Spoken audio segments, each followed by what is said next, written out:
Hello and welcome to today's webinar, From High School to College, examining research on student characteristics, preferences, college search behaviors, and enrollment and retention patterns, presented by ACT. Our presentation today will spotlight research in ACT's recently published Higher Education Research Digest report. My name is Will Vallette from the Marketing Department here at ACT. Our presenters today are Krista Mattern, Director, Joanne Moore, Research Scientist, and Justine Redunzel, Principal Research Scientist, all from ACT's Statistical and Applied Research area. We will leave room at the end of today's presentation to take your questions. You can ask questions anytime using the questions panel on the right side of your screen. We will also send all participants a recording of today's webinar and the slideshow presentation in the next few days. And with that, I'll hand the presentation over to Krista Mattern of ACT. Thanks, Will. I want to first thank everyone for attending today's webinar. As Will mentioned, today we will review some recent ACT research studies that were highlighted in our new ACT publication, Higher Education Research Digest. This new publication is an annual report summarizing important research findings that impact admissions and practice. In the first release of this report, we covered a broad set of topics. These included the practice of superscoring, STEM major choice, factors impacting retention and transfer. Oh, I'm sorry, I'm going to move on to the next slide. Impacting retention and transfer, test optional admission policy, and the benefits for students who opt into the ACT Educational Opportunities Service, or EOS. For today's webinar, I will be covering the superscoring piece. Then I will turn it over to Justine to cover STEM major choice. Joanne will then cover the benefits for students who opt into ACT EOS, and then Justine again will take us home discussing factors impacting retention and transfer. Given time constraints and the fact that it was covered in a previous webinar, we won't be covering the test optional piece today, but please feel free to ask any questions at the end of our webinar. So moving on to the first study, how should colleges treat multiple admissions test scores? That is, if an applicant takes the ACT multiple times, how does an admissions officer make sense of all those data points and create an overall score that is fair and reliable? So why were we interested in validity issues related to different scoring methods? Well, there were several reasons. For one, the percentage of students retaking college admission tests is rising. Thus, this issue is applicable to a larger group of students than in the past. Two, researchers and practitioners currently use a variety of methods for summarizing these multiple scores. So testing companies, so here at ACT, we often use the most recent test score available. However, we've heard that institutions report a variety of composite scoring methods when considering applicants with multiple test scores. These could include taking the average across those test administrations or taking the maximum subtest score across test administrations, what is commonly referred to as superscoring. Given that there isn't a consistent treatment of multiple scores across institutions, questions about the fairness and equitable practices emerges, and that's why we really wanted to look at this issue. There have been some previous studies examining this issue, but much of the literature is dated and/or focuses on SAT scores, not ACT scores. So just a quick review of the previous literature. Many of the studies looking into this topic have examined whether the strength of the relationship or the correlation between test scores and future success, usually grades in college, varies by scoring method. And if it does, which scoring method shows the strongest relationship with the outcome of interest. The research has found that the different methods are similarly predictive of subsequent grades, with some studies citing a slight advantage for using the average score as compared to maybe taking the last or the highest or super score. However, that advantage is not very great, with correlations typically being 0.01 to 0.02 higher. In addition to considering the correlation, some studies have examined the predictive accuracy for those who took the test once, twice, or more. Based on fitting a regression model for students who tested only once and using those results to predict how retesters would do in college, the results have shown that all scoring methods resulted in the underprediction of first-year GPA for retesters. That is, among students with the exact same test score, let's say an ACT score of 23, those who retested earned higher grades in college than their non-retesting peers. When looking among the different scoring methods, such as last, highest, super score, the super scoring method tended to result in the least amount of underprediction, whereas the average score method resulted in the greatest amount of underprediction. So similar to previous research, we are interested in similar questions, that is understanding which composite score method, average, highest, last, or super scoring, is most predictive of first-year grade point average, and which composite scoring method exhibits the least amount of differential prediction by number of testing occasions. Even though we're focusing on similar research questions as previous studies, this study extends the research in at least 4 substantive ways. First, the majority of research in this area has relied on the SAT, and here we're going to focus on ACT scores. Second, prediction accuracy analysis in previous studies have assumed that non-retesters were accurately predicted and examined differential prediction only for retesters. This study explicitly tests for differential prediction by the number of retests. Third, admission decisions are rarely, if ever, based solely on test scores. Rather, multiple pieces of information are considered when evaluating applicants. Therefore, we evaluated the impact of retesting and scoring methods on validity and prediction based on ACT scores alone and in combination with high school GPA. Finally, given that research has shown that students from lower socioeconomic status backgrounds are less likely to retest, we are really interested in evaluating the diversity implications for an admitted class based on employing different scoring methods. As for the sample used in this study, we had 4 first-year grade point average data to ACT. We limited the sample to students who took the ACT through a national administration and entered college between 2009 and 2012 and had a valid first-year GPA, high school GPA, and ACT scores, resulting in a sample size a little over 275,000 students from 221 four-year post-secondary institutions. As for the measures used in the current study, first we had their official ACT test scores. This included their English, math, reading, and science scores from all testing administrations. From those scores, we created 4 different composite scores for each student based on the different scoring methods that we wanted to evaluate. Taking their last ACT composite score, taking the average across all test administrations, taking their highest ACT composite score, and then creating a super score by cherry-picking the highest subtest score across administrations. We also created a variable, which was the number of ACT administrations, so simply a count of how many times they took the ACT, and we classified it into 4 levels: once, twice, 3 times, and 4 more times. High school grade point average was obtained from responses to the ACT registration form, and first-year grade point average was provided by participating colleges and universities. So here we have some results. We provide the mean, standard deviations, and intercorrelations of study variables. If you look at the last row, you'll see that the predictive strength of the 4 scoring methods was quite similar. Correlations ranged from only 0.39 for the average method to a high of 0.41 for the super scoring method, so they only differed by at most 0.02. Here's a pretty complex slide, but I'll try to walk you through it. So again, we looked at differential prediction. So on this slide, we'll just focus on the results for the average ACT composite scoring method. And in this figure, you see the relationship between average ACT composite score and first-year GPA. So on the x-axis, you look along the x-axis, you see ACT scores plotted from 1 to 36. And then on the y-axis, you see their predicted first-year GPA ranging from 0 all the way up to 4.5. And as you would imagine, as you have higher ACT scores, you have a higher predicted first-year GPA. But what you'll see is that there are actually 5 lines on this graph, and the black line shows the overall relationship between average ACT composite score and predicted first-year GPA for the total group, so using all students.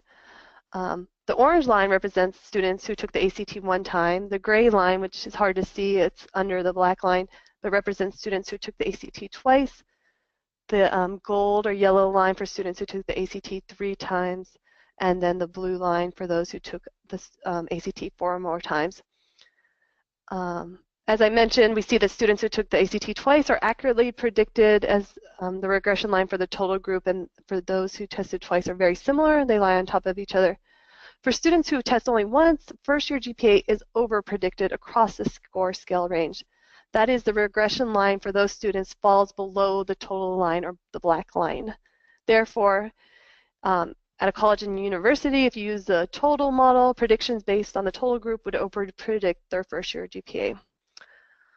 On the other hand, first-year GPA of students who test 3 or more times is under-predicted. Their regression line falls above the total group regression line. So just as an example, you see the red bar or red line I've drawn on that graph. For students with an average ACT score of 19, the predicted first-year GPA for the total group, if you're not taking into consideration how many times they tested, is roughly 2.5.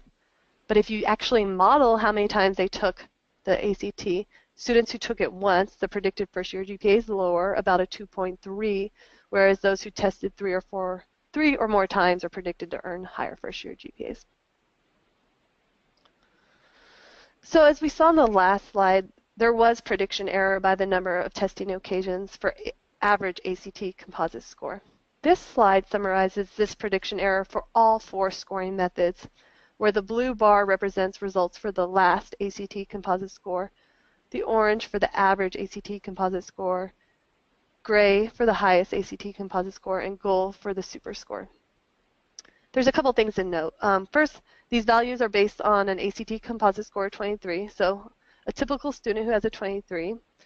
But if you look at by testing occasion, so those who took it 4 or more times, if you look at over at the right-hand columns, the magnitude of underprediction of first-year GPA does vary by the scoring methods.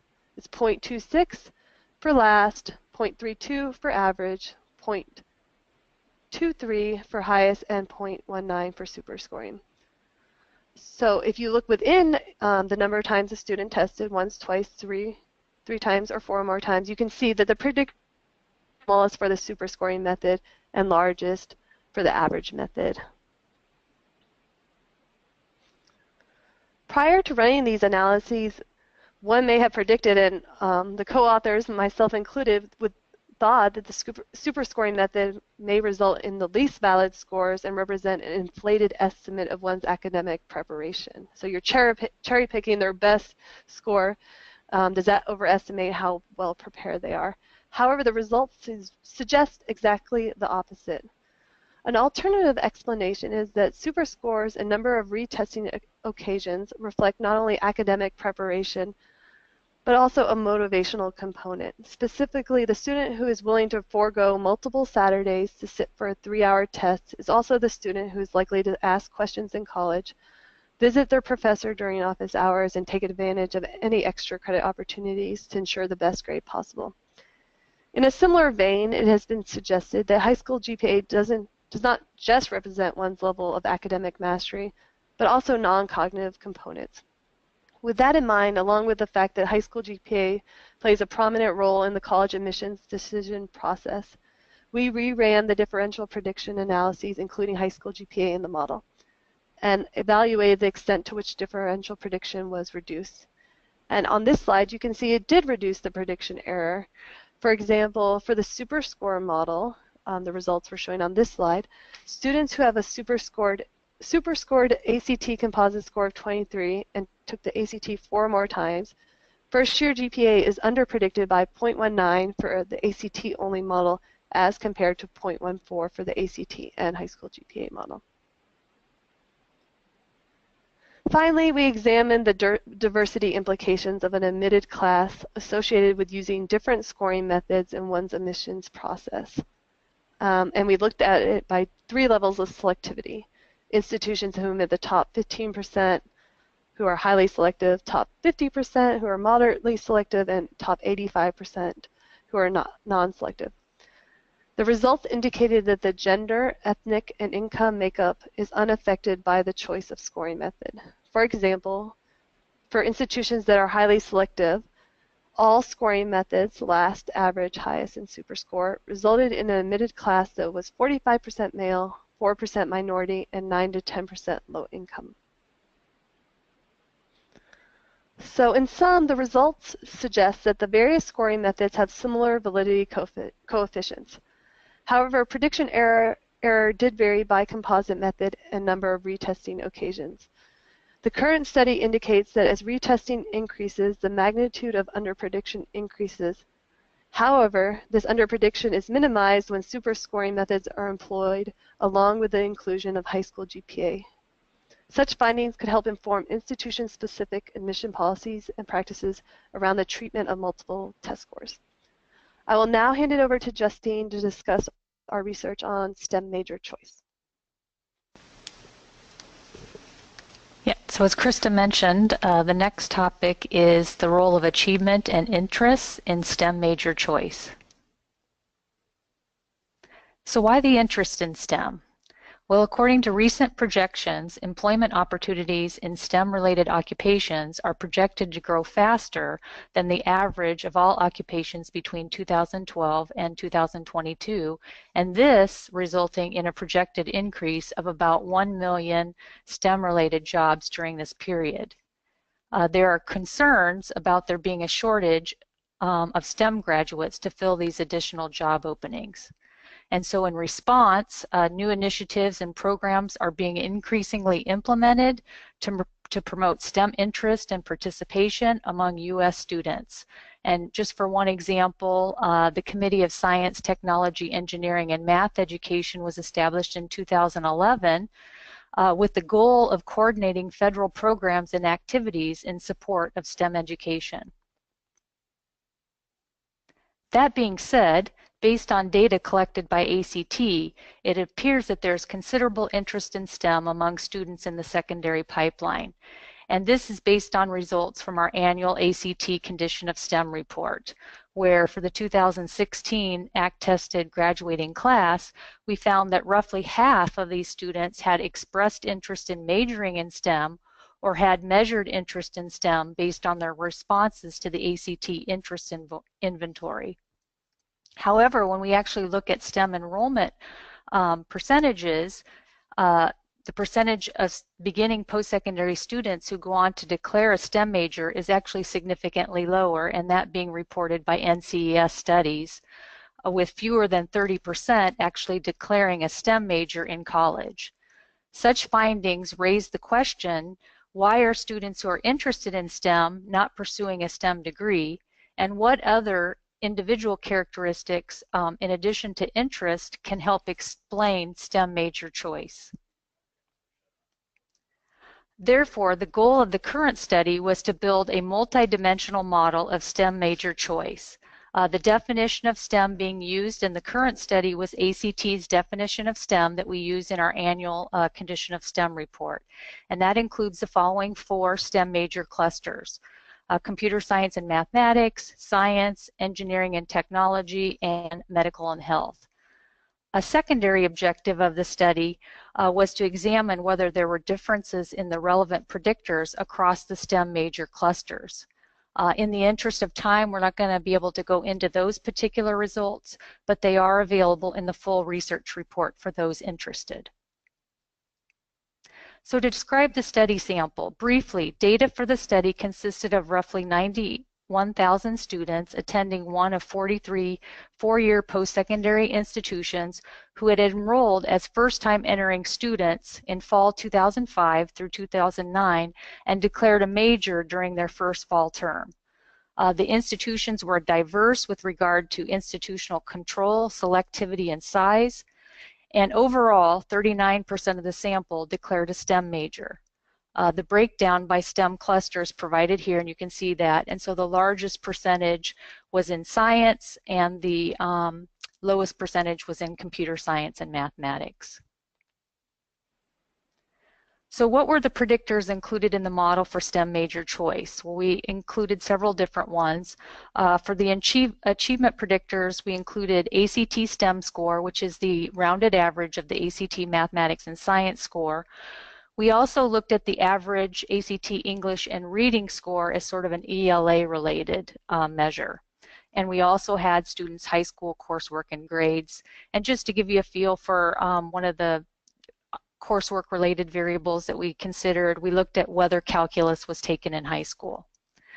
In addition to the achievement levels, we also, at the time the students registered to take the ACT, students not only provided their intended majors, which were categorized as STEM, non-STEM, or undecided, but they also indicated the level of certainty of their major intentions. Were they very sure, fairly sure, or not sure?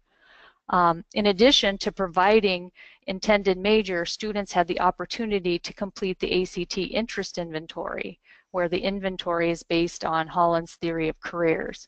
And so that's where we were able to get the measured interests in STEM. That was determined by students' rankings on their science and technology and technical ACT interest inventory scores in relationship to the other inventory scores.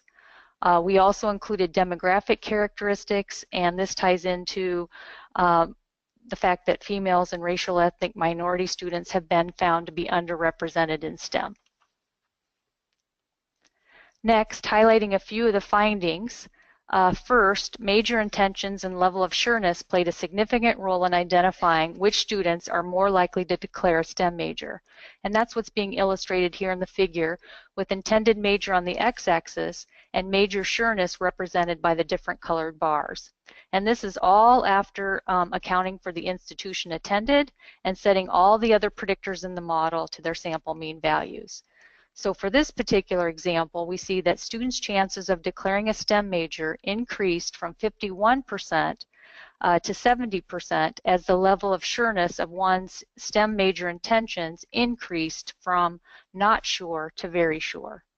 The corresponding rates among those with non-STEM intentions decreased from 21% for those not sure to 14% for those very sure.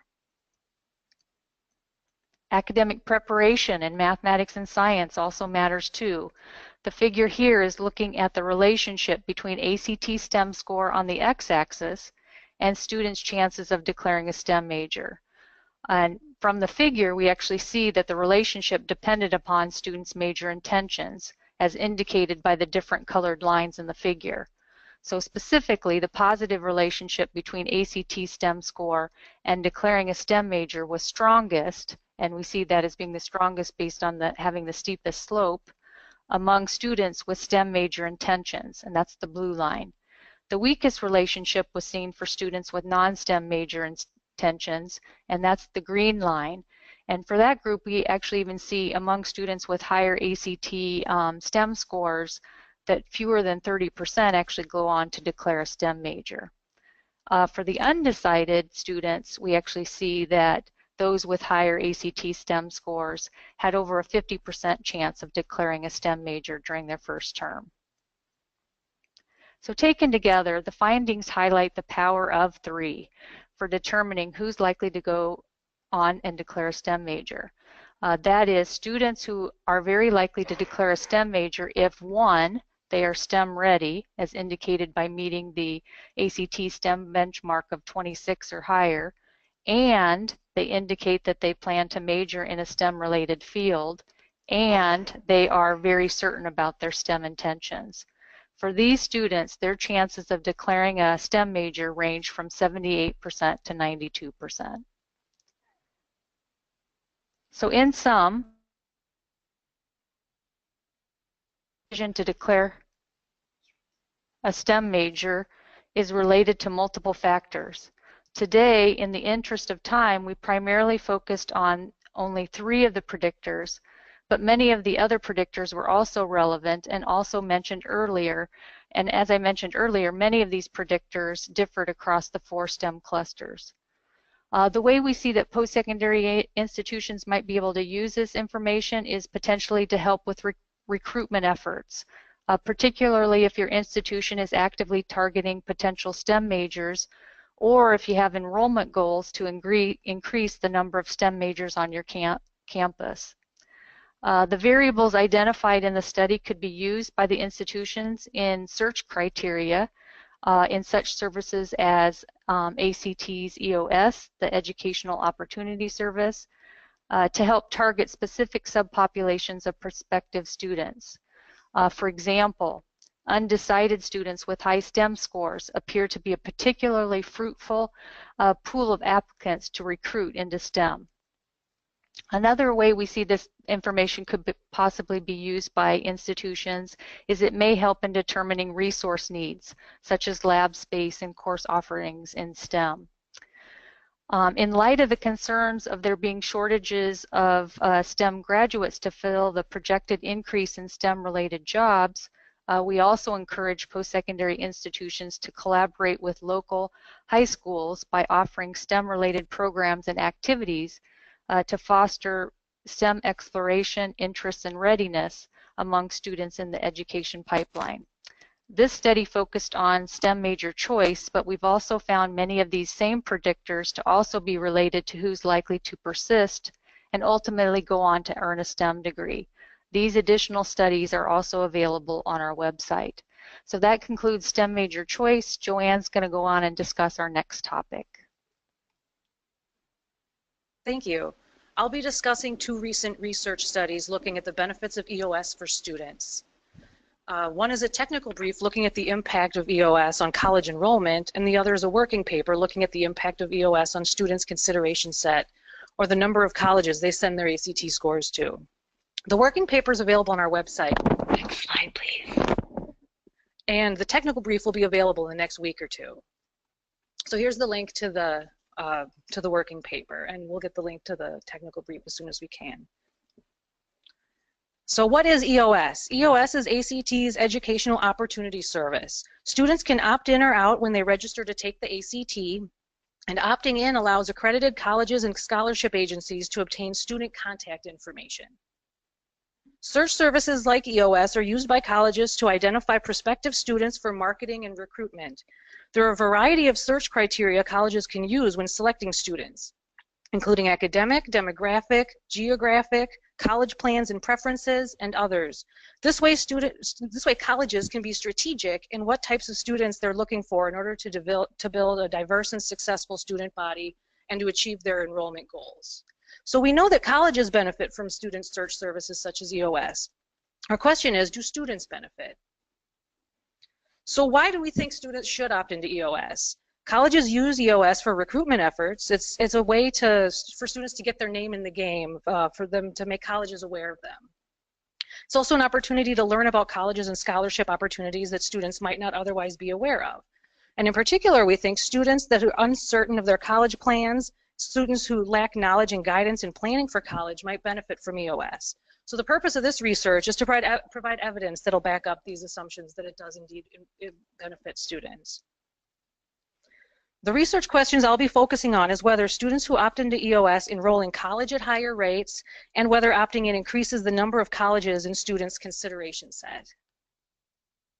Study 1 looked at the ACT-tested graduating class of 2014, about 1.8 million students. 69% of them enrolled in college the fall following high school graduation.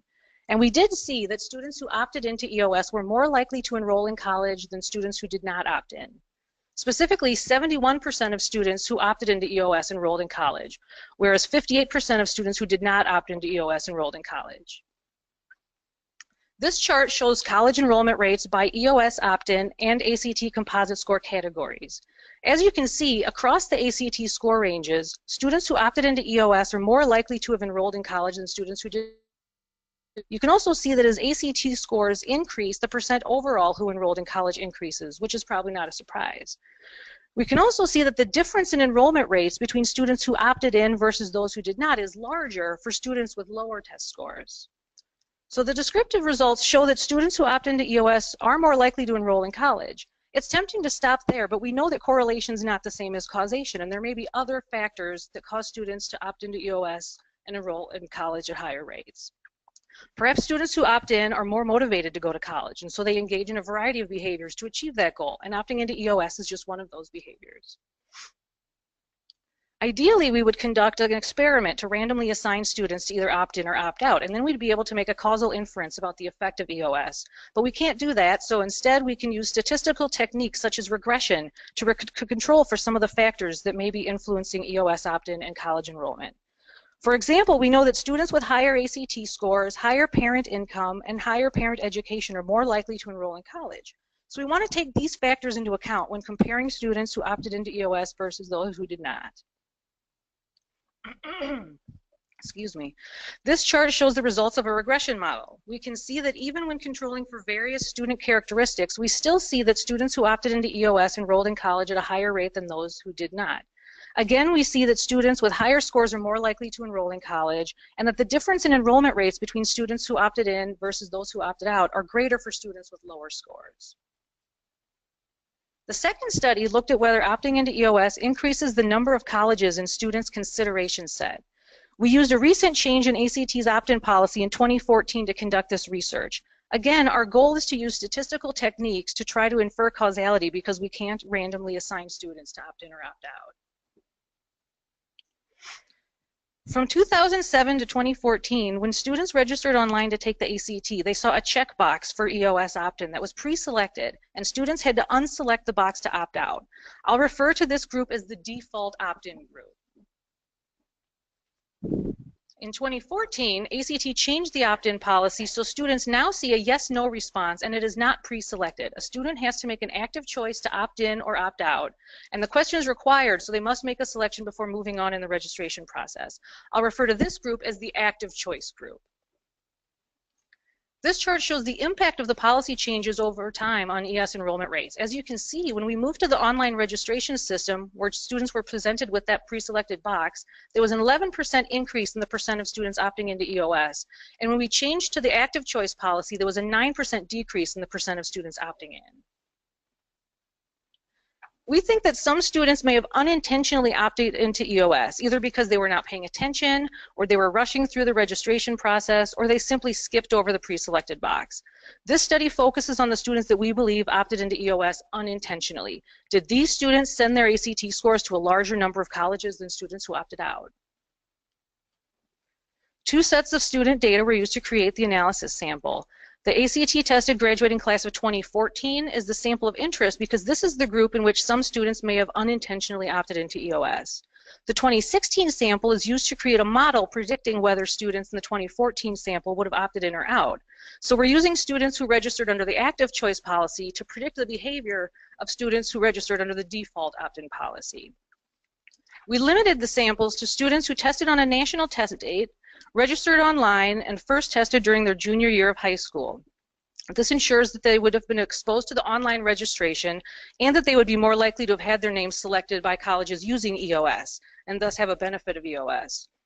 Most student names are selected through EOS during their junior year. Excuse me. As with the first study, we used a large number of covariates to control for other factors that may be causing the outcome. This study also used census data to account for large amounts of missing parent income and parent education data. We know that these factors are highly related to whether a student goes to college, and we also found when we were creating the analysis samples that a big predictor of whether students that we think unintentionally opted into EOS was whether they filled out other information when registering. In other words, the students that we think may have unintentionally opted into EOS were probably those students who rushed through the registration process and only answered the questions that were required. Sorry. To create the analysis sample, we used the 2016 sample of students who were required to make a yes-no response to predict who would opt in or out under the default opt-in policy in 2014. Using the model developed at the 2016 sample, we used this information to predict who would opt in or opt out in the 2014 sample. For students we predicted would opt out, we looked at whether they actually did opt in or opt out. So if we predicted they would opt out, but they actually opted in, we classified them as unintentional opt-ins. And students that we predicted would opt out, and they did indeed opt out, we classified them as intentional opt-out. This chart shows the distribution of the size of students' consideration set in the analysis sample. So the number of schools that they sent their students sent scores to 4.7 colleges, 28% sent scores to 0 colleges, 9% sent scores to 1 college, and about 9% sent scores to 4 colleges. When students register for the ACT, they can send their scores for free to up to 4 colleges, which explains the higher percentage of students sending scores to 4 colleges. This chart shows the estimated college consideration set size from the regression model. Controlling for a variety of covariates, we can see that the unintentional opt-ins still had a larger consideration set size than the intentional opt-outs. And the size of the consideration set increases as ACT composite scores increase. So opting into EOS does appear to have a positive effect on college enrollment and the number of colleges that students are considering. These findings suggest that students as well as colleges benefit from student search services such as EOS. So what does this mean? We should be encouraging students to opt in, but we also need to address privacy concerns and be transparent in how students' information is shared and used, both by ACT and by the colleges that use EOS to obtain the students' information. There's a lot of people out there telling students to limit the information that they provide and to opt out of EOS and other search services. It's upon us to help students and parents understand how providing this information might actually benefit them and to be very clear about what we're using the data for and what we're not using the data for, so they can trust us with their information. Thank you. Now I will turn it over to Justine, who will discuss college retention.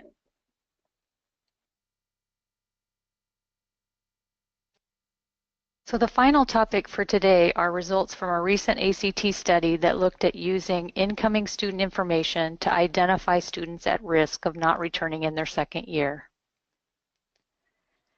Just some background information, beginning with, but over the past decade, post-secondary institutions have been under considerable pressure to increase their retention and degree completion rates while maintaining equal opportunity and diversity in student enrollments.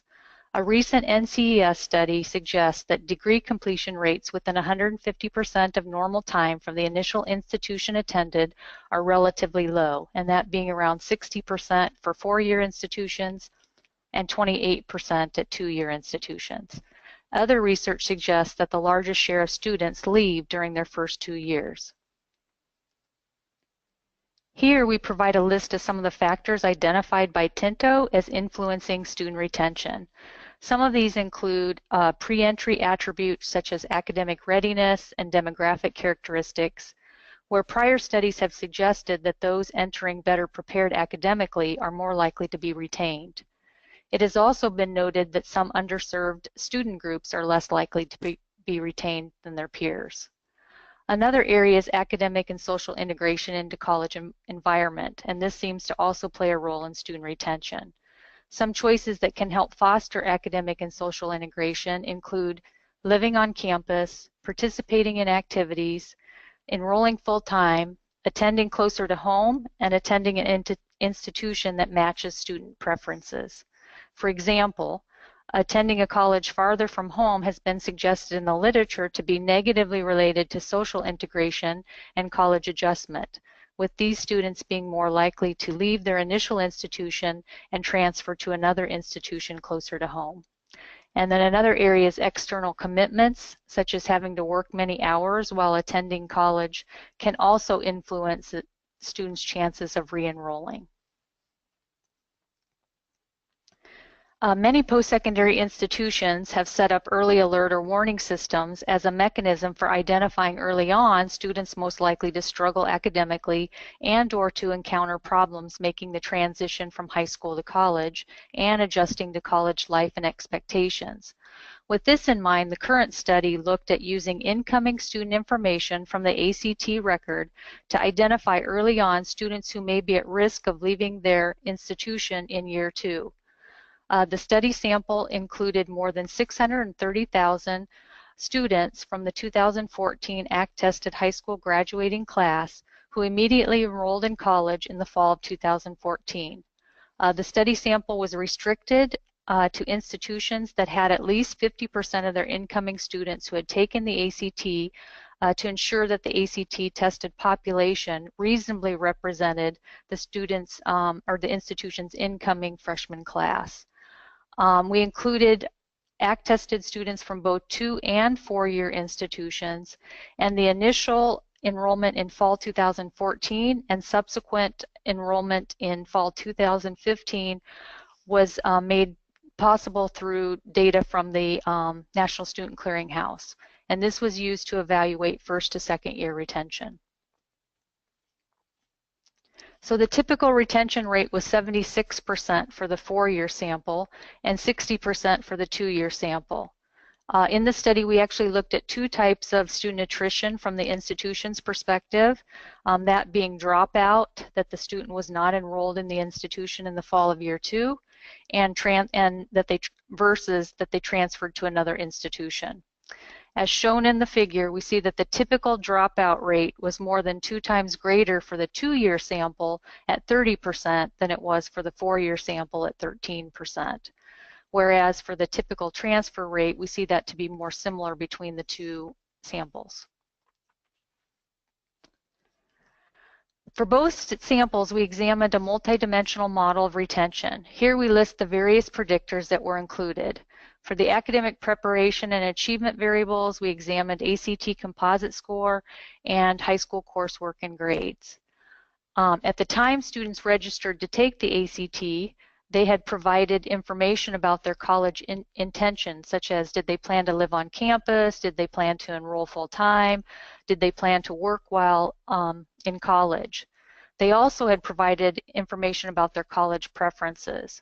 And so students' college intentions, number of college preferences met by the initial institution, and distance from home were included as potential barriers to social integration. We also included demographic characteristics such as gender, race, ethnicity, and parents' education level. Next, highlighting a few of the findings. First, academic preparation was related to student attrition, even after accounting for all the other predictors in the model. And this is indicated in the figure shown that includes ACT composite score on the x-axis. And this is a busy graph, but the thing to keep in mind is that the solid lines are for the 4-year institutions, the dashed lines are for the 2-year institutions. And so what we see is that at both 2- and 4-year institutions, students who are less academically prepared, as being measured by the lower ACT composite scores, were more likely to drop out of college. And we can see this by the purple lines, with a more pronounced negative relationship being seen for the 2-year institutions than for the 4-year institutions. In terms of transfer, which is given by the green lines, we actually see that academic readiness was negatively related to transfer at 4-year institutions, but was positively related to transfer at 2-year institutions, and this being that those entering better prepared were more likely to go on and transfer up to a 4-year institution. Many of the college intentions and number of college preferences met also played a role in identifying who was likely to leave their institution. In the figure, we just show an example here where we see that students who indicated that they plan to work more hours while in college were more likely to drop out than those intending to work fewer hours. This was seen at both 2- and 4-year institutions, with larger differences being seen at the 2-year for the 2-year sample. So for example, on the right-hand side, we see the results for the 2-year sample. The 1st to 2nd year retention rate was 66% for those who plan to work 0 hours, as compared to 54% for those who plan to work more than 30 hours. For those students, we also see that more than 1/3 or 38% were not enrolled in any college in year 2.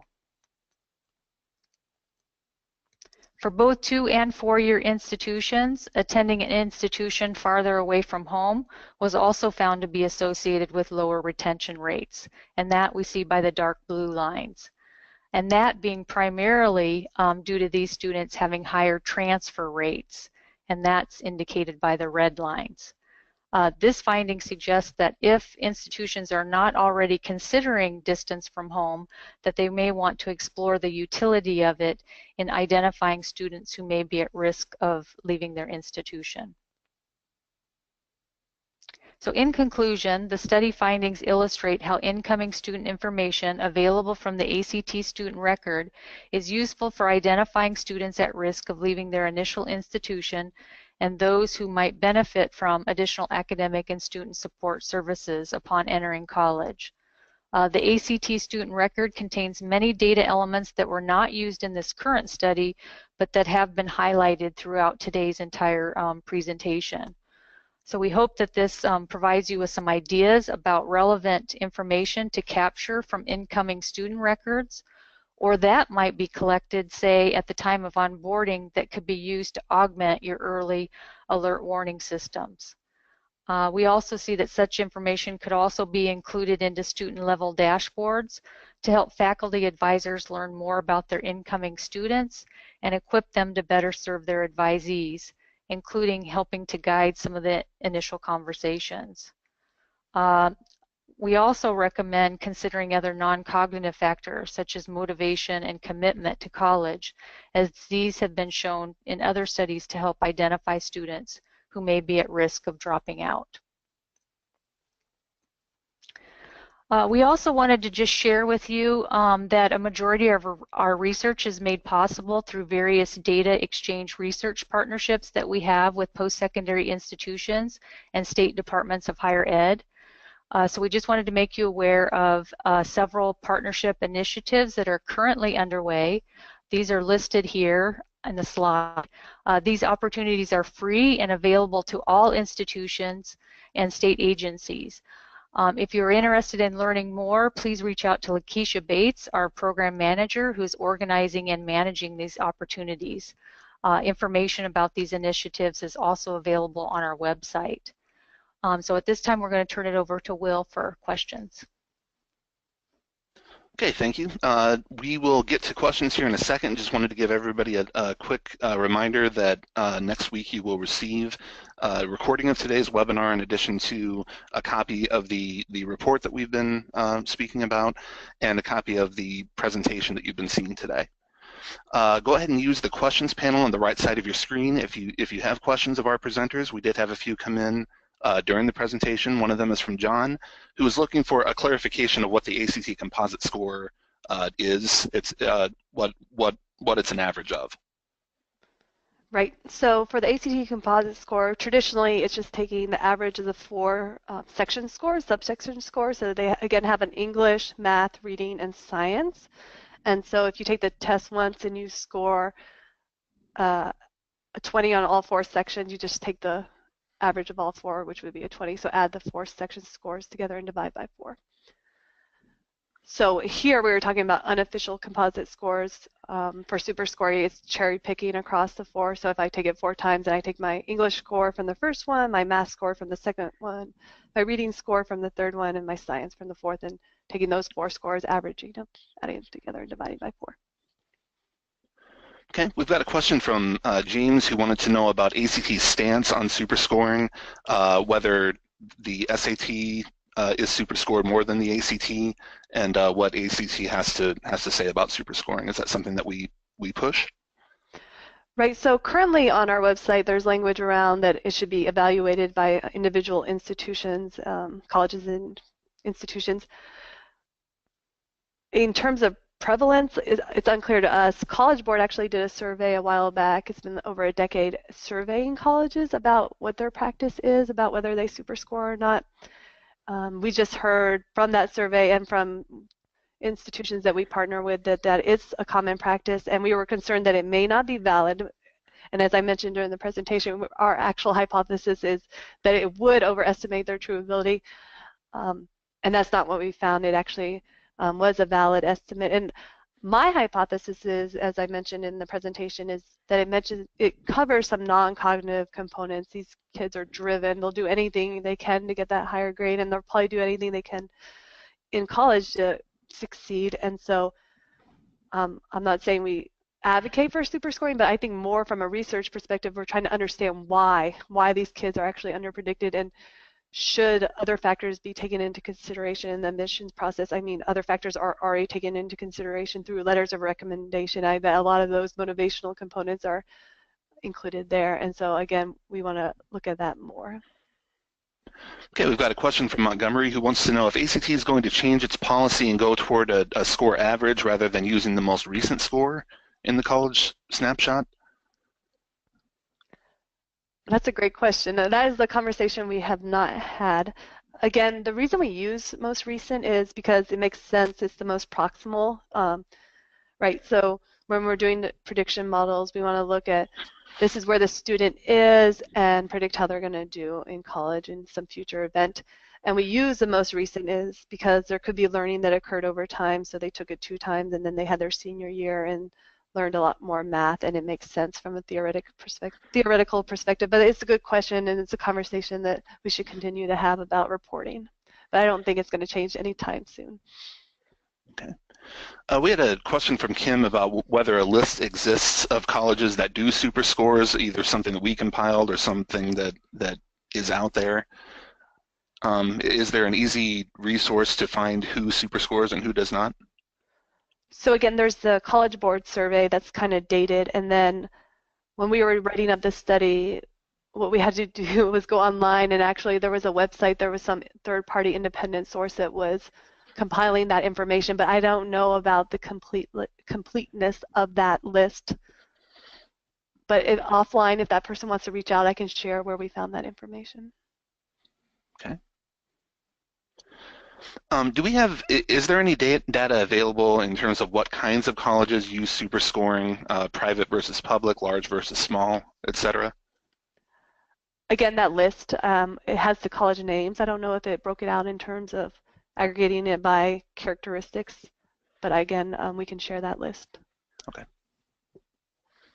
This is a question for Justine. What kinds of what are colleges doing to improve retention, or is there a resource out there that ACT can recommend where colleges can go to find out, best practices for student retention? What other colleges are doing?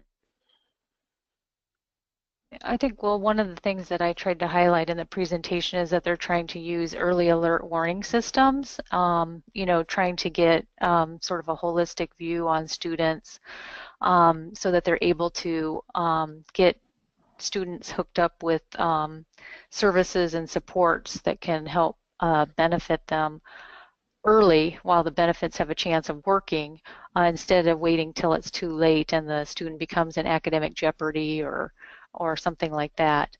And so it's this perspective of, including having more of a holistic approach to have additional information, like I suggested, the non-cognitive factors, as well as, incorporating some of this incoming student information to learn and know more about your incoming student class and what their perceptions are and information like that. I think that institutions have several different, service supports and academic supports that help students. In terms of best practices, I know previously ACT did What Works in Student Retention and had done a survey to help or where institutions could sort of rank the sort of supports that they're using, and so that information is actually available on our website, and we could hook the person up with that information as well. Krista has a comment too. Yeah, I just wanted to jump in. I think most people know this intuitively, but our research shows, and others' research has shown, it's not just academic factors, but non-academic factors like Justine mentioned. And so if people are interested in other tools out there to help identify these at-risk students, we do have College Engage, and we have indices that identify students who are at risk academically and then more behaviorally. And you would want to provide different interventions and different resources to these 2 types of students, so knowing what types of risks these students have and then fitting them with appropriate resources to help them stay on campus. Okay, we've got a few minutes left to take your questions as they come in. Paige wants to know whether ACT is approaching states about replacing their statewide testing with the ACT instead. Can someone speak to that? There is ACT statewide testing in several states, we know that.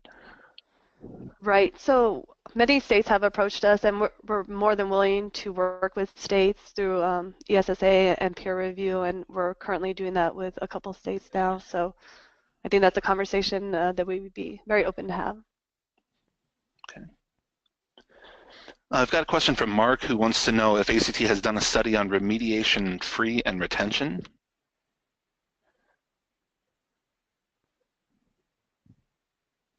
I think we have some research that Julie Noble had done on remediation, where she was looking to see whether or not students who took remediation courses, how they fared compared to students who went directly into the standard level course without the remediation.